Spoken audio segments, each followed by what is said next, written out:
যারা 2025 সালে এসএলএসটি নবম দশম দিয়েছেন তাদের জন্য সুখবর রয়েছে যে সিট হয়তো বাড়বে।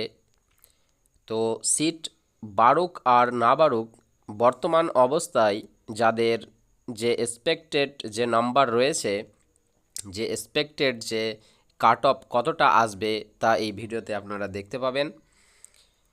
যে এই ভিডিওটা করা হয়েছে প্রায় 7,000 ক্যান্ডিডেটদের অ্যানালাইসিস করার মাধ্যমে। তো এখানে আপনারা দেখতে পাচ্ছেন যে যারা আনরিজার্ভড ক্যাটাগরিতে যারা রয়েছেন তারা 62 যারা মার্ক হচ্ছে, যাদের রিটেন প্লাস অ্যাকাডেমিক স্কোর নিয়ে তারা আপনারা 62 যাদের স্কোর ন্যূনতম আছে তারা অবশ্যই ইন্টারভিউয়ের জন্য প্রস্তুতি নিতে থাকেন। এরপর ওবিসি এ আর বি, ওবিসি এ আর বি ক্যাটাগরির সেরকম কোনো পার্থক্য দেখা যাচ্ছে না। তো আপনাদের ন্যূনতম 60 যদি নম্বর হয়ে থাকে রিটেন প্লাস অ্যাকাডেমিক। এবার আমি এখানে রিটেন প্লাস অ্যাকাডেমিক এই কথাটাই বলছি যেহেতু এখানে এক্সপিরিয়েন্সের নম্বরও ঢুকে আছে, অর্থাৎ এক্সপিরিয়েন্স নম্বর তারা তো এগিয়েই আছে, মানে তাদের তো অ্যাবাভ 60 হবেই, তাদের কথা বাদই দিলাম। এবার হচ্ছে যাদের এই এক্সপিরিয়েন্সের নম্বর নেই, শুধু অ্যাকাডেমিক আর রিটেন মার্ক আছে, তাদের মধ্যে যাদের 60 ন্যূনতম আসছে ওবিসি এ এবং বি ক্যাটাগরি থেকে তারা অবশ্যই প্রস্তুতি নিতে থাকেন।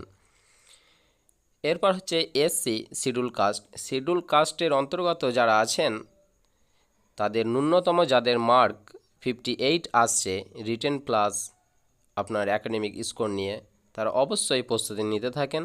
আপনারা এই নম্বর পেয়ে থাকলে অবশ্যই চান্স আছে আপনাদের। এরপর এসটি শিডিউল ট্রাইবের মধ্যে যাদের 56 ন্যূনতম নম্বর আসছে রিটেন প্লাস অ্যাকাডেমিক স্কোর দুটো মিলে তারা অবশ্যই প্রস্তুতি নিতে থাকেন। আপনাদের কোনো দ্বিধাদ্বন্দ্ব মনে রাখবেন না, আপনারা অবশ্যই ডাক পাবেন। এরপর হচ্ছে ইকোনমিক্যালি উইক সেকশনের মধ্যে যারা আছেন অবশ্যই এই এই শ্রেণীর অন্তর্গত ক্যান্ডিডেটদের পরিমাণ বেশি নেই, তাই এখানে কাট অফটা ওবিসি এ এবং বি এর মতোই হবে। তাই এখানে যাদের 60 মার্ক যারা পেয়েছেন দুটো মিলিয়ে, তো অবশ্যই তারা প্রস্তুতি নিতে থাকেন। এরপর যদি সিট বাড়ানো হয় এই মধ্যবর্তী সময় যদি সিট বাড়ানো হয় ইন্টারভিউ ডাকার আগে, তাহলে অবশ্যই আপনাদের বিশেষ করে আরও 2 নম্বর করে আপনারা পিছিয়ে দেবেন, অর্থাৎ 2 নম্বর সেখানে হয়ে যাবে যাদের 62 আছে তাদের হয়ে যাবে 60, যাদের 60 আছে তাদের হয়ে যাবে 58, আর যাদের 58 আছে তাদের হয়ে যাবে 56, যাদের 56 আছে তাদের হয়ে যাবে 54, আর যাদের 60 আর 60 তো এখানে দুবার রয়েছে, মানে বুঝতেই পারছেন যে যদি ভ্যাকেন্সি বাড়ানো হয় তো অবশ্যই 2 করে কিন্তু কমে আসবে এখানে যে কাট অফটা সুইং করানো হয়েছে তা থেকে।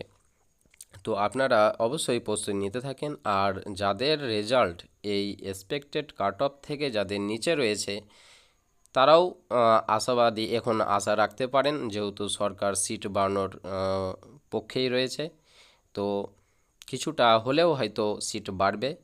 তো আপনারাও আশা রাখতে পারেন, আপনারাও প্রস্তুতি নিতে পারেন।